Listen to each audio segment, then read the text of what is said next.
I let my children imagine a world where sharing is the most natural thing to do. This is not normally how my children dress, but this is for the occasion. Because last year we were on a trip to the midst of France, and we were making a stop at Versailles. And we were going to this house. This house we got through a home exchange. So home exchange is like way older than Airbnb, where everybody's so fond of. And it gives you the opportunity through a website or online platform to see which other people in the world want to change with you, like house or apartments. So we found this house in the midst of France, and this family which lived here changed their home with our apartment in Amsterdam. And it's a great way to become a local citizen for a few weeks in another country. And it's for free. Of course, when you go to France, in this case, you use a car. This is a car I used to own, but I let it go like 1.5 years ago. So people said, you're crazy because you're living in Amsterdam, you have 2 small children, you need a car like this. I said, no, I'm just going to tap into the sharing economy and see if I can do without. So that's what I did, and that's going really quite well. And imagine, this was my property, and this is almost the same car, but it's the property of somebody in my neighborhood. And I don't have any ballas, you say, you know, not any thing I have to pay like taxes or insurance or the garage or whatever for the car, because that's the business of the car owner now and not my business anymore. I just borrowed this car for a day from a neighbor, and afterwards I return it and I let it go again. And that's a really different way to consume a product or to use things in daily life. And this is also an opportunity like a Tesla. You can borrow any car you like in your neighborhood, from a van to a convertible to cars like these. And by the way, this is not me. My daughter saw this in the presentation. He thought, oh, it's you at the Tesla. No, it's somebody in the neighborhood, but it's also with a bald head and glasses.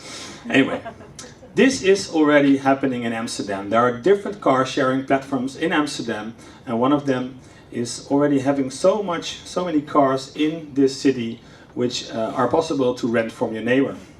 So this is really an evolving phenomenon. Another thing you could share is food.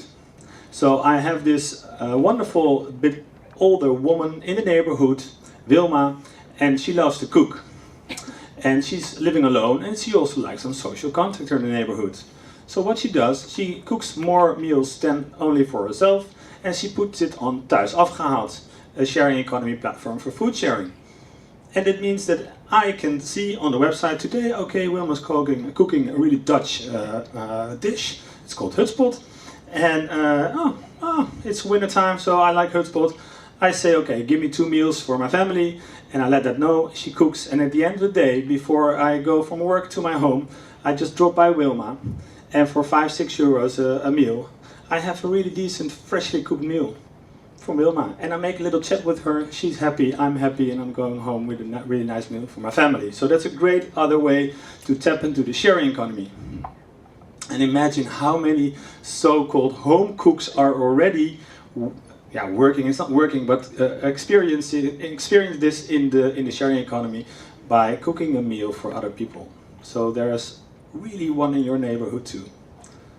And so you can see these are just some examples from my personal life, but there are really a lot of things already able to be shared.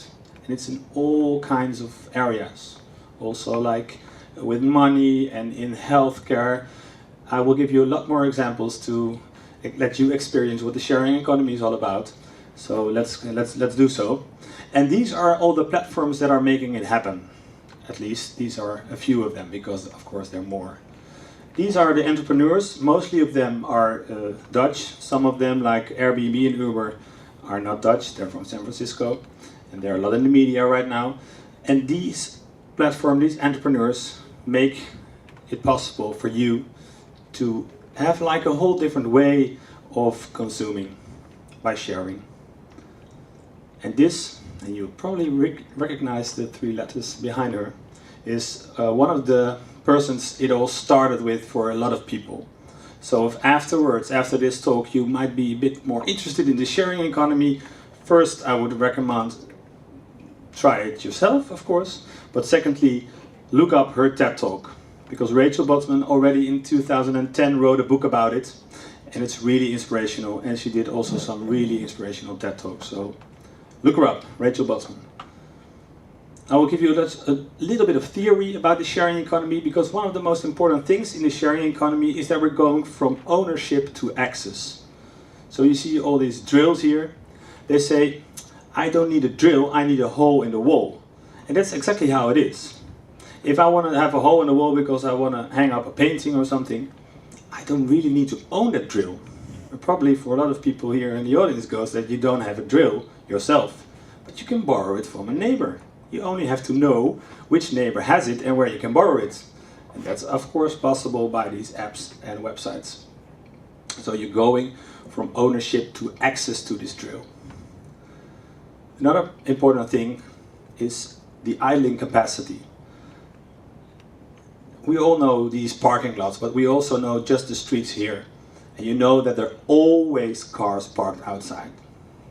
So that means we could make better use of all the cars just standing still. And the average car is standing still 90% of the time. So that means we could share. And of course, what I already mentioned before, really important to make this phenomena so big is technology. Because through technology, we have, with your iPhone for example, or other phone, you have like a remote control for your life. So I'm living here in Amsterdam and you have all these apartments, and in a way I just have a remote control to see what is all be able to be shared. You know, like stuff, the drills, the cars, the food, etc. So it makes it really easy.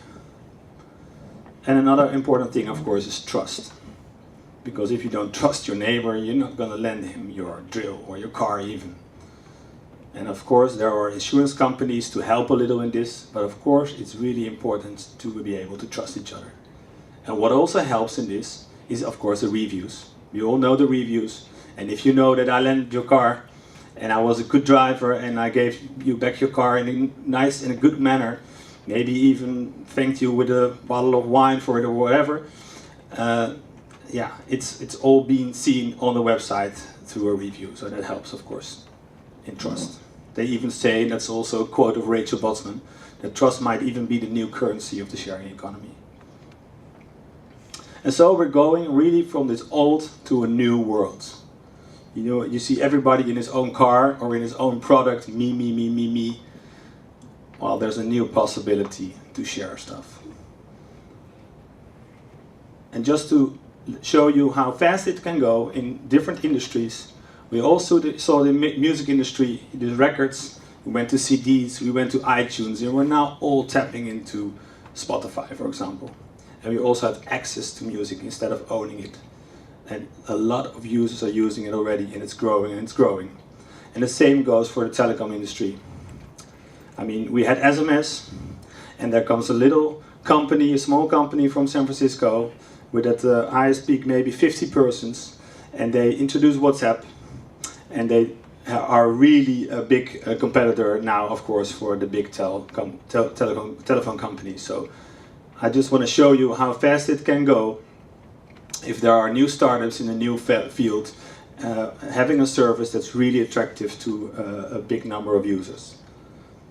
And in this way, with all these examples, and I will give you some more, there is arising a new consumer.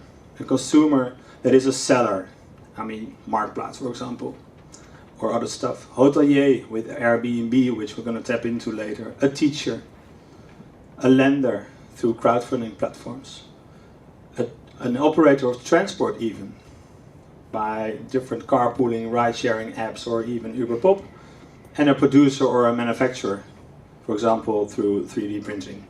So there are a whole new roles for a consumer that is really showing that there's a new era going on.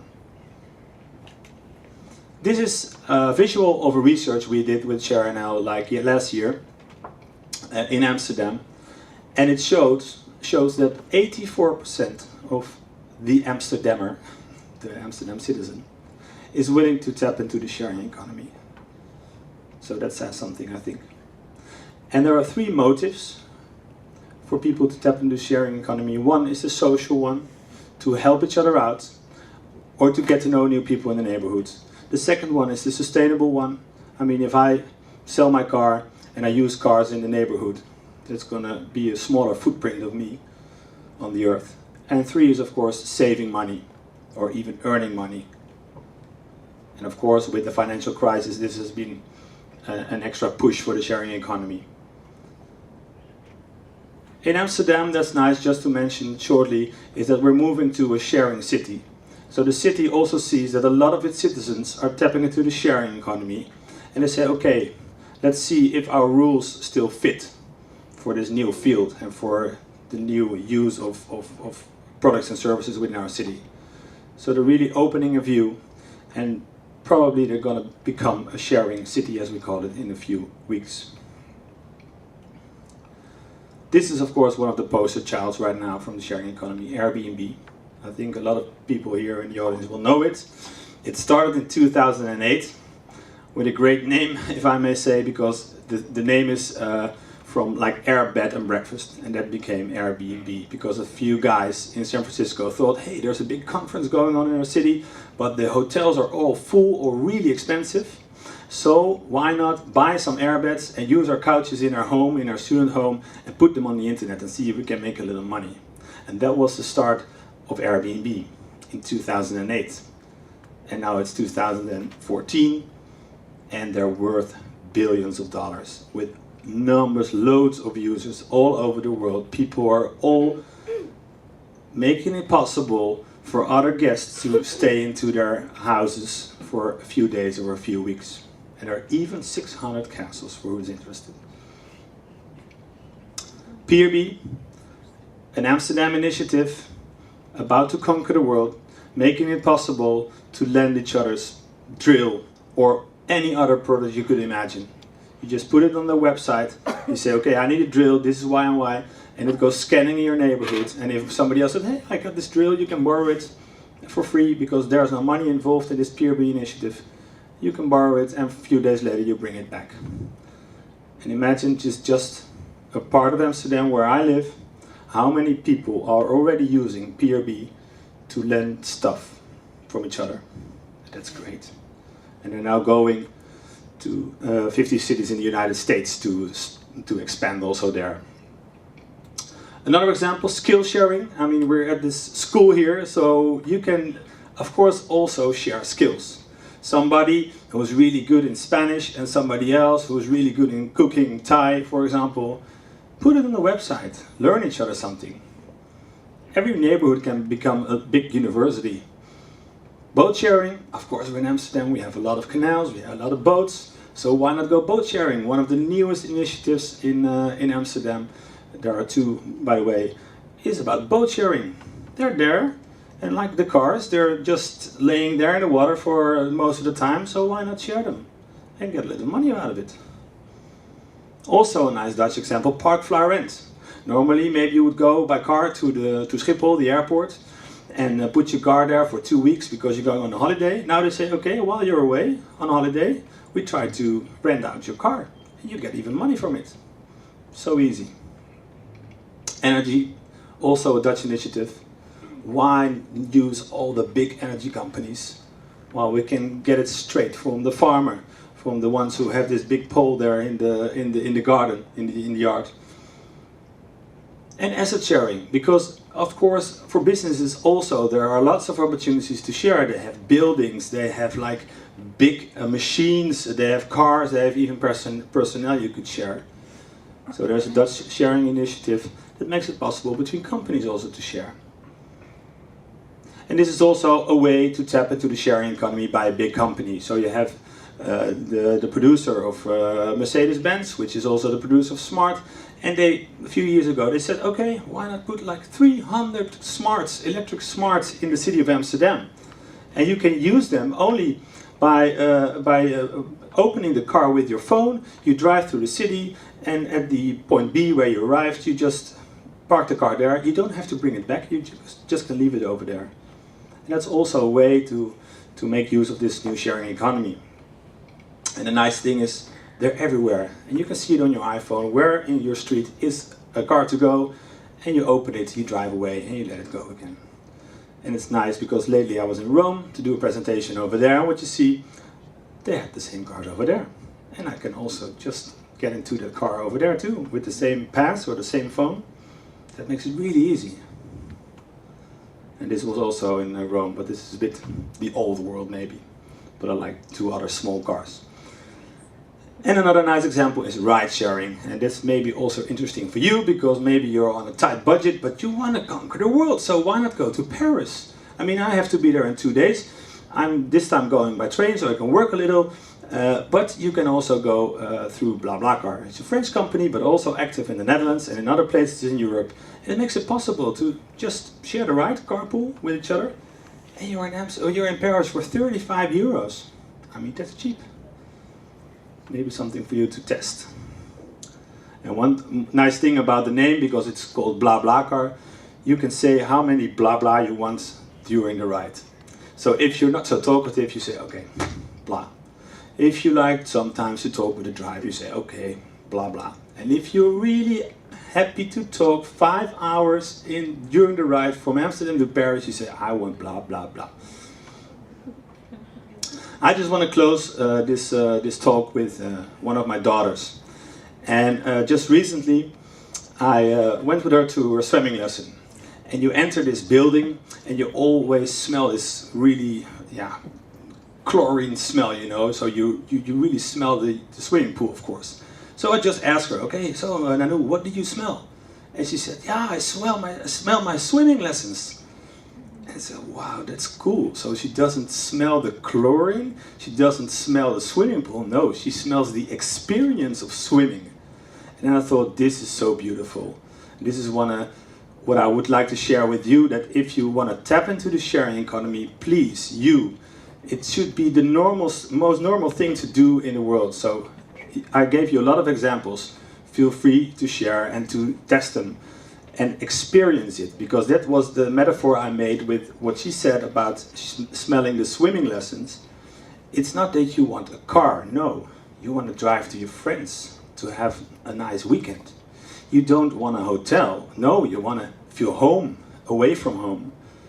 So I would recommend experience the sharing economy yourself. And I think the sharing economy is the future. And the sharing economy is your future. Thank you.